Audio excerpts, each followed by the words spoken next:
በኤስቲቪ የአቶ አማን ፍስሐ ጽዮን ሞትን ተከትሎ በአዲሱ አመራር በርካታ የፕሮግራም ለውጦችና እንዲሁም በርካቶች ከድርጅቱ ሊባረሩ ይችላሉ የሚል መረጃዎች በስፋት እየወጡ ነው።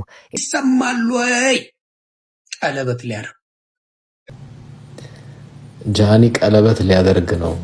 ያደርግና አልኩ እንተያያለን አልኩ።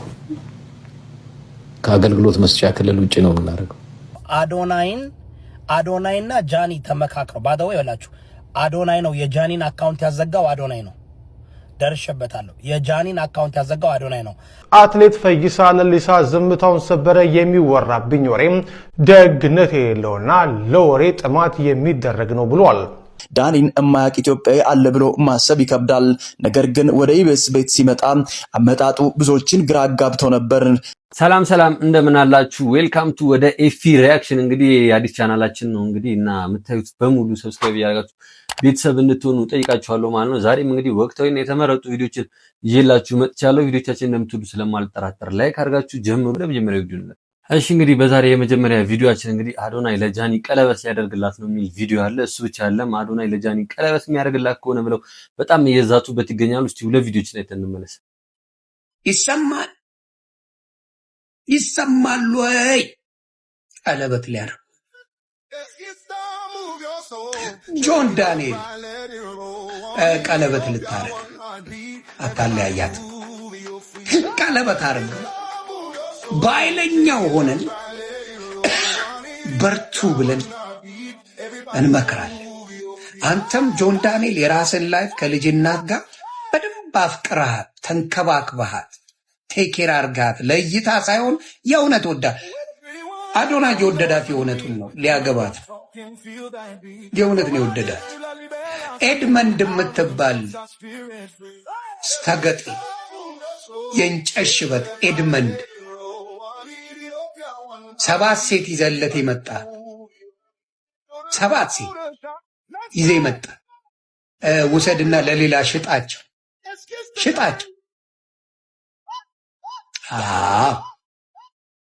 ሊጋብ ጃኒ ቀለበት ሊያደርግ ነው። ያደርግና አልኩ እንተያያለን አልኩ። ከአገልግሎት መስጫ ክልል ውጪ ነው የምናደርገው። ታላቅነታችን ለምን አገባለሁ ብሎ ቀለበት ያደርግ ከአገልግሎት መስጫ ክልል ውጪ ነው የሚሆነው። ስለዚህ አሉለት ጨዋዎች፣ ስነ ምግባር ያላቸው ጨዋዎች በዛ ነው መካሄድ የሚቻለው። ሌላ አማራጭ የለም። አንዲት ዱርዬ ልጅ ማን ነው ስሟ ነው ያላችሁኝ? ወሮ በላ የሆነች ዱርዬ ልጅ ምን በወጣው የማን ነው ወሮ በላ ዱርዬ? ስለዚህ ምን በወጣው አንዲት ወሮ በላ ዝም ብላ ይሄን ነጩን ሜካፕ ለጥጣ ምን ያደርጋል? አቅርበናለታል። አይታችኋል። ከትናንት ወዲያ ሳይተናል፣ ለጥፈናል። በዛ መሰረት እንሄዳለን።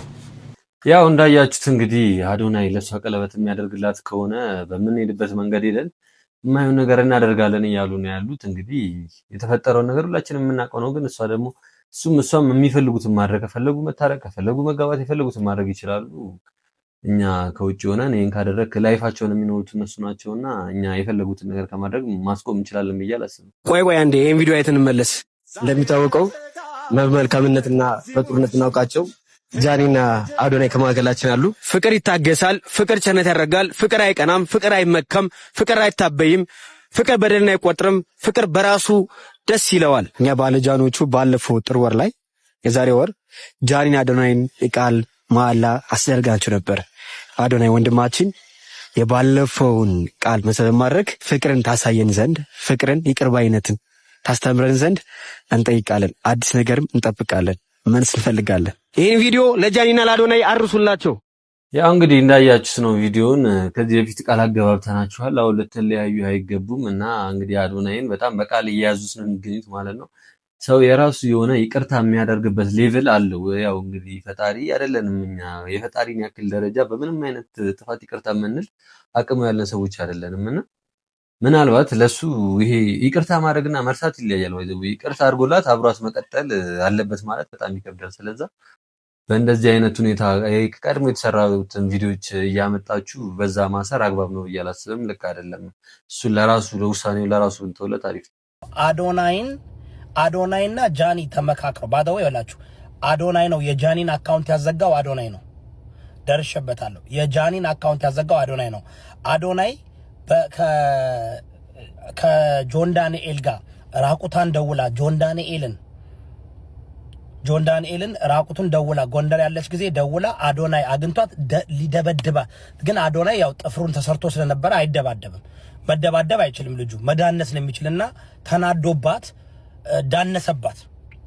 እንዲህ አላት እንዲህ አላት ምናምን። ኦኬ ይሄን ማወቅ አለባቸው። አዶናይ እንትን የሚል አይደለም። ሚስጥሩ ያን ነው። ጆን ዳንኤል አይፈልጋትም ጃኒን።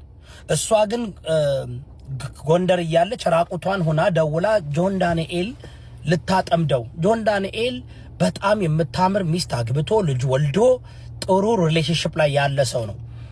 ጃኒ ደግሞ ማጥፋት ነው የፈለገችውና ደርሶኝ አሁን መረጃውን ነግራቸዋለሁ። እሺ እነዚህ አካውንቷን ያዘጋባት አዶናይ ነው አካውንቷን ያዘጋባት። አዶናይ ባደወይ እውነት በጣም ያልታወቀበት መሰሪ ድብን ያለ መሰሪ። ቢኮዝ ሁላችሁ እንደምታውቁት አዶናይ ኢትዮጵያ ከመግባቱ በፊት ጃኒ ትበልጠዋለች በእውቅና። ያው ጃኒ ከጆን ዳንኤል ጋር ተለጥፋ የማትለጠፈው ወንድ የለም። ያልተለጠፈ ስቲከር ናት እኮ ባምበር ስቲከር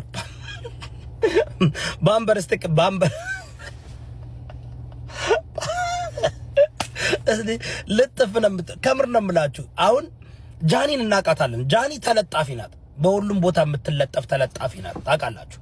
እና አልፈርድባትም። ጃኒ የደሃ ልጅ ናት። እናቷ ጠንቋይ ናት። ታስታውሳላችሁ? ከ2 ወር በፊት እንዲያውም ለወርቄ ሼር አድርጉ። እኔና ወርቄ መረጃ ደርሶነ ጃኒ እናቷ ጠንቋይ እንደሆነችና የጠንቋይ ቤት እንዳላት መረጃውን መልቀቅ ስጀምር ታስታውሳላችሁ? በኔ ላይ አልቀሳብኝ ያውቅ 10,000 ሰው ሰብስባ እዮዳብን አጥፉልኝ ምናምን ብላ ያለቀሰች ጊዜ ታስታውሳላችሁ? የሚያስታውሰው አለ? ታስታውሳላችሁ? do you guys remember ጃኒ በኔ ላይ ያልቀሳ ሰብስባ ህዝብ ሰብስባ እዮዳብ እንደዚህ ብሎኛል ብላ። እኔ ግን መረጃ ደርሶኝ ጠየቅኳት። ያው እንግዲህ ልጁ እዮዳብ የተናገረውን እንደሰማችሁት ነው። ስለነ አዶናይና ስለነ ጃኒ ማለት ነው። በጣም እንግዲህ ሁላችንም የተፈጠረውን ነገር እናውቃለን፣ ግን እኛ በሰው ህይወት ላይ የገባን ጣልቃ መፍትሄ ባንሰጥ አሪፍ ነው። ምክንያቱም እነሱ ትልልቅ ሰዎች ናቸው። የራሳቸውን መወሰን ያለባቸውን ነገር ይወስናሉ። ለተፈጠረው ነገር ራሳቸው መፍትሄ ይፈልጋሉ እንጂ እኛ እንዲህ ካልሆነ ብለን ከውጭ ሆነን እንትን ማለት ጥሩ አይደለም። አትሌት ፈይሳ ለሊሳ ዝምታውን ሰበረ የሚወራብኝ ወሬም ደግነት የሌለውና ለወሬ ጥማት የሚደረግ ነው ብሏል። ዝርዝሩን በአጭሩ ላቀርብላችሁ። ታዋቂው አትሌት ፈይሳ ለሊሳ እሁድ ሌሊት በንፋስ ስልክ ላፍቶ ክፍለ ከተማ አድርሶታል የተባለውን የመኪና አደጋ ተከትሎ የሚሰነዘሩበትን ወቀሳዎች በጽኑ እንደሚያወግዝ ዛሬ በሰጠው ምላሽ አስታውቋል። አትሌቱ በማህበራዊ ገጹ ባስተላለፈው መልእክት አደጋዎች በድንገት የሚከሰቱ መሆናቸውን ጠቅሶ እሱንም ሆነ በአደጋው የተጎዱ ሰዎችን ሕይወት ለተረፈ ፈጣሪውን አመስግኗል። ይሁን እንጂ ስለ አደጋው መንስኤም ሳይረዱ የሰፈር ወሬ ሲነዙ ውለዋል ያላቸውን የማህበራዊ ሚዲያ አንቀሳቃሾች የዩቲዩብ ጥረተኞች ሲል በጠንካራ ቃላት ወቅሷል። አትሌቱ ጉዳት የደረሰባቸው ወገኖች ሕክምና አግኝተው በጥሩ ሁኔታ ላይ እንደሚገኙ ቢገልጽም በሌላ በኩል ግን በፖሊስና በአትሌቱ ዙሪያ የሚነሱት ክሶች አሁንም እያነጋገሩ ነው። አትሌቱ አደጋውን ካደረሰ በኋላ በቁጥጥር ስር ለማዋል የሞከሩ የጸጥታ አካላትን መሳሪያ በማውጣት አስፈራርቶ ከአካባቢ ተሰውሯል የሚል ክስ በስፋት የተሰራጨ ይገኛል። ይህን ተከትሎም አትሌቱ በትራፊክ አደጋው ብቻ ሳይሆን በሕግ አስከባሪዎች ላይ በፈጸመው ዛቻ ጭምር በ2 ወይም በ3 ከባባድ ወንጀሎች ሊጠየቅ እንደሚገባው የሕግ ባለሙያዎች እየገለጹ ነው። የአዲስ አበባ ፖሊስ ጠቅላይ መምሪያ አትሌቱ እስካሁን በቁጥጥር ስር ስላለመዋሉ ይፋዊ መግለጫ ለመስጠቱ የብዙዎችን ቅሬታ ቀስቅሷል። አትሌቱ አደጋው ከደረሰበት ዕለት ጀምሮ ፖሊስ ዝምታን መምረጡም ታዋቂ ሰዎች ከሕግ በላይ ናቸውን የሚል ጥያቄ እንዲነሳ አድርጓል። አንዳንድ ምንጮች እንደሚጠቁሙት አትሌቱ አደጋውን ከመፈጸሙ በፊት በቢሾፍቱ ከተማ በአንድ ሰርግ ላይ ሲዝናና አምሽቶም ወደ አዲስ አበባ በመመለስ ላይ ነበረ። በአደጋው የአካል ጉዳት የደረሰባቸው ሁለት ወጣቶችም ለንፋስ ስልክ ላፍቶ ክፍለ ከተማ የትራፊክ አደጋ መርማሪዎች ቃላቸው መስጠታቸው ታውቋል። አትሌት ፈይሳ ለሊሳ እንደ አውሮፓውያን አቆጣጠር በ2016 በሪዮ ኦሎምፒክ ያሳየው ፖለቲካዊ ተቃውሞና ያገኘው ድል በብዙ ኢትዮጵያውያን ዘንድ ትልቅ ክብር ሊሰጠው አድርጎታል። ይሁን እንጂ አሁን የተፈጠረው ክስተትና በጸጥታ አካላት ላይ ተሰነዘረ የተባለው ዛቻ የአትሌቱን ስም አደጋ ላይ የጣለ ከመሆኑ በላይ የሕግ የበላይነትን ጥያቄ ውስጥ የሚከት ሆኗል። አትሌቱ ግን የሚወራው ሁሉም ደግነት የሌለውና ለወሬ ጥማት የሚደረግ መሆኑን በመግለጽ ወቀሳውን ወደ ተቺዎቹ አዝሯል። ያው እንግዲህ ዘሀበሻ ስለ ፈይሳ ሌሊሳ የተናገረው እንደሰማችሁት ነው ማለት ነው። ምናልባት ዩቲዩበሮችም ሌላም አካሎች ልክ ላይሆኑ ይችላሉ። ግን እሱ ደግሞ ነገሮችን የገለጸበት መንገድ ገና ትምክተኝነቱን የሚያሳይ ነው። ምንም አታመጡም ምናምን ነገር የተሳሳተ መረጃ መስጠት ሜቢ ወንጀልም ነው ያስጠይቃል፣ ትክክልም አይደለም። ግን ደግሞ የሶሻል ሚዲያም ሰዎች ነው የጋዜጠኛም ሰዎች መረጃን የማስተላለፍ መብት አላቸውና ያንን መረጃ ለምን ታስተላልፋላችሁ? አይሆንም። የተሳሳተ መረጃ ግን ከሆነ እኔ እንደዚህ ያላደረኩም እንግዲህ የተፈጠረውን ነገር የህግ አካል ይዘውት እየመረመሩ ነው። እኔም ላይ ጉዳት ደርሷል። ስለዛ እያሰራጫችሁ ያለውትን ነገር ለህግ አካል ብትተውት ብሎ ማስተላለፍ አንድ ነገር ነው። ግን ምንም ብትንጫጩ ምንም አታመጡም ማለት ግን ሌላ ትምክህተኝነትን ያሳያል። እንግዲህ ከእሱ ጋር በተገናኘ ከዚህ በፊት የተሰራን ቪዲዮ አለ። እስቲ እሱንም እንየው።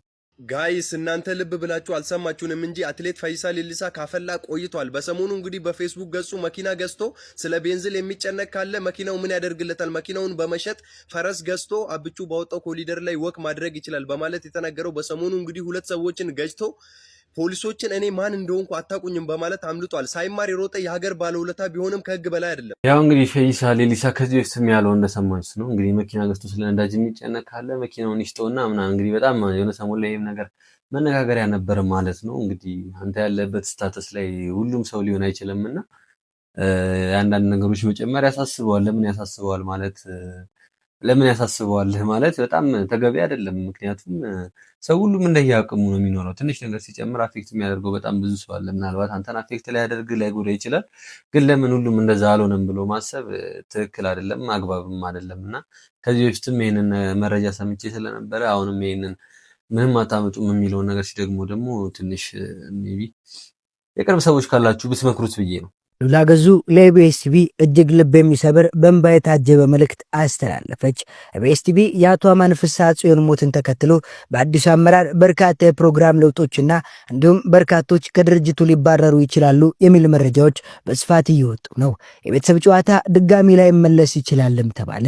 ሀና ዮሐንስ ለሉላ ገዙ በስሜት የተሞላ መልእክትን አስተላልፋለች።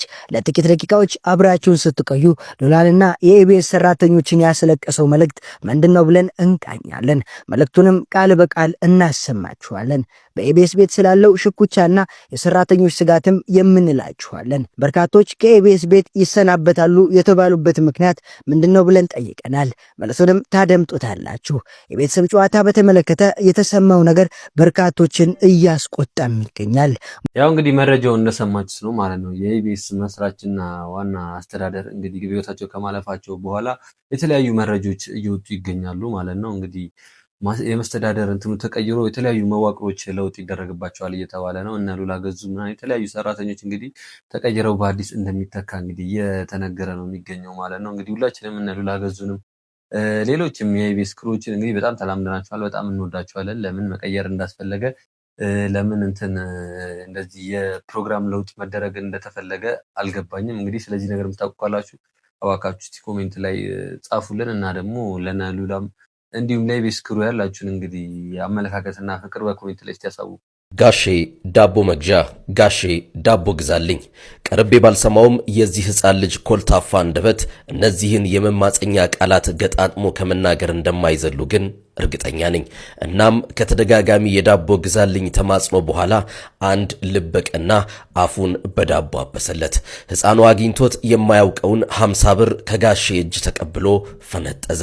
ከጥቂት ሰከንዶች በፊት የነበረውን ረሃብ እንቁልልጭ አለ። ጥርሱም ሳቀ። ለአፍታም ብሩን በፍቅር ደረቱ ላይ አቀፈ። ሆኖም ደስታው በዚህ ቅጽበት አንድ አልፎ ሄጅ ብሩን ከእጁ ላይ ሲመነትፈው ወደ ለቅሶና እሪታ ተቀየረ። መፍረድ አልችልም፣ ፍርድ የፈጣሪ ነው። መጨረሻውንም አላየሁትም። ብቻ ፈጣሪ የወሳጁንም የቀራጩንም ልብ ይመልስ። መልካም ጊዜ። ያው እንግዲህ ቪዲዮ እንዳያችሁ ነው ሶሻል ሚዲያ ላይ በጣም ያስተምራል ብዬ ስላሰብኩኝና በጣም ልቤንም ስለነካው ነው። አንዳንድ ሰዎች እንግዲህ ስንሰጥ፣ አንዳንድ ሰው ደግሞ እንደዚህ ይነጥቃል ማለት ነው። ለዚህ ልጅ ብንችል የምንችለውን ሁሉ ማድረግ ሲገባን እንግዲህ የዛችን መቅሰፍታዊ ደስታ እንግዲህ መንጠቅ ማለት በጣም የሚያሳዝን ነገር ነው። እንግዲህ በዚህ ላይ ምን ተሰማችሁ? ኮሜንት ላይ ንገሩኝ። አሁን የደረሰን ሰበር ዜና አለና የባልታዛርን ሪከርድ ሰብረነዋል። አንድ የጨፌ ኦሮሚያ አባል የሆነ ያለመከሰስ መብቱ ተነስቷል ዛሬና ማአት ሰው ነው ቢሮ ውስጥ አስገብቶ ይጠራርጋል አሉና ሴቶቹን ጨረሰ። እግዚአብሔሮች አሉ ቪዲዮቹ ደርሶኛል፣ ግን ያው ቲክቶክ አይፈቅድልንም እና ሪከርዱ በእኛ እጅ ነው። 400 ይላል እንዴ ባልታዛር በ400 ሴት ነው የታመው። ይሄ አባቴ ኢንፊኒቲ ነው ቁጥሩ ራሱ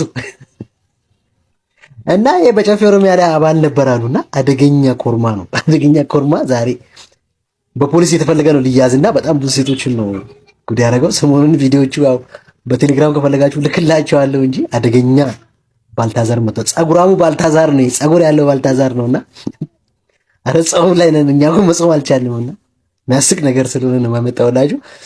እና ኮፒ ሊንክ ሼር አድርግ እስቲ ይሄንን ቪዲዮ ከቻልክና ሌሎቻችሁ በየቢሮ ሴቶቹን የምታስቸግሩ የምታሳድዱ ለመቅጠር ያንን ነገር አምጪ የምትሉ ሰዎች ጥንቃቄ አድርጉ። አዲስ አበባ ሚዲያ ኔትወርክ ላይ ግን እመጣላለሁ። አዲስ አበባ ሚዲያ ኔትወርክ በመሰረት ሚዲያ ይችላል። ባልታዛሮች ብዙ ያሉበት ቦታ ነው አዲስ አበባ ሚዲያ ኔትወርክና ያው እንግዲህ ቪዲዮን እንደሰማችሁት ማለት ነው። እኔ ትክክለኛ መረጃ ነው ግን ወይስ እንዴት ነው? ትክክለኛ መረጃ ካልሆነ እንደዚህ ሰውን ስም ማጥፋት በጣም የሚያስጠይቅ ነገር ነው ማለት ነው። ግን ትክክለኛ እንኳን ቢሆን እንዴት ነው እንደዚህ እያስገደዷቸው ነው ወይስ በፍቃዳቸው ነው? በጣም ከ400 ሴት በላይ ማለት በጣም ከባድ ነው እንግዲህ። እና ምን ታስባላችሁ በዚህ ጉዳይ? እስቲ ሀሳባችሁን አሳውቁ። እንደምታውቁት ኢቢኤስ ቴሌቪዥን ላይ እጅግ ተወዳጅነትን ካተረፉ ከልጅነት እስከ አዋቂነት ድረስ የቴሌቪዥን ማሰራጫ ጣቢያዎች ላይ እድሜውን የጨረሰ ወይም የፊልም ስራዎች ላይ ብዙ ስራዎችን የሰራ ኢትዮጵያ ውስጥ እጅግ ታዋቂ እንደሆነ ይታመናል። ዳኒን የማያውቅ ኢትዮጵያዊ አለ ብሎ ማሰብ ይከብዳል። ነገር ግን ወደ ኢቢኤስ ቤት ሲመጣ አመጣጡ ብዙዎችን ግራ አጋብቶ ነበር። ረጅም ዓመታቶችን ብዙ ሚዲያዎች ላይ እንዲሰራ ቢጠየቅም በስተመጨረሻ ደግሞ ወደ ኢቢኤስ ቤት መጥቶ ውሳኔውን አጽንቶ እንደኖረ በሁላችንም ዘንድ ግልጽ ነው። የዳኒና የሉላ ጥምረት ከሚዲያ ወይም ፕሮግራም አዘጋጅነት አልፎ ዛሬ አዲስ ነገሮችን ይዞ ብቅ ብሏል። ዳኒ ረጅም ዓመታቶችን በትዳር ተጣምሮ እንደኖረ ብናቅም የኋላ ግን ሚስቱ ስዊድን ሀገር እንደምትኖርና ከእሷ ጋር አብሮ እንዲኖር በተደጋጋሚ ጠይቃው እሷ ወዳለችበት ስዊድን ሀገር እንደሄደ ይታወቃል። ዓመታቶችን እዛ ለመኖር ሞከረ፣ ታገለም፣ ነገር ግን አልተሳካለትም። ኢትዮጵያ ውስጥ ህዝብ አለው፣ የሚከተለው ሰው አለው። ያው እንግዲህ ሶሻል ሚዲያ ላይ የሉላና ዳኒ ጉዳይ በጣም መነጋገሪያ ሆኖ እየተዘዋወረ ይገኛል ማለት ነው። ያው ሁላችንም እንደምናውቀው ሉላ ገዙም እንግዲህ ከቀድሞ ባለቤቷ ልጆች አሏት። ዳኒም እንግዲህ ትዳር እንደነበረው ነው ሁላችንም የምናውቀው። ያው ያንን የነበራቸውን ነገር ጨርሰው አብረው መኖር ይችላሉ እውነት ከሆነ ማለት ነው። ግን ትክክለኛ መረጃ አይመስለኝም። ትክክለኛ መረጃ እንግዲህ የማያሰራጩ ሶሻል ሚዲያዎች በጣም እየበዙ ነው የሚገኙት ማለት ነው። ግን ትክክለኛ መረጃም ከሆነ ደግሞ ይበል የሚያሰኝ ነው። ሁለቱም የቀድሞ ህይወታቸውን ታሪካቸውን ጨርሰው አሁን አብረው መኖር ቢጀምሩ ምንም ችግር ያለው ነገር አይደለም።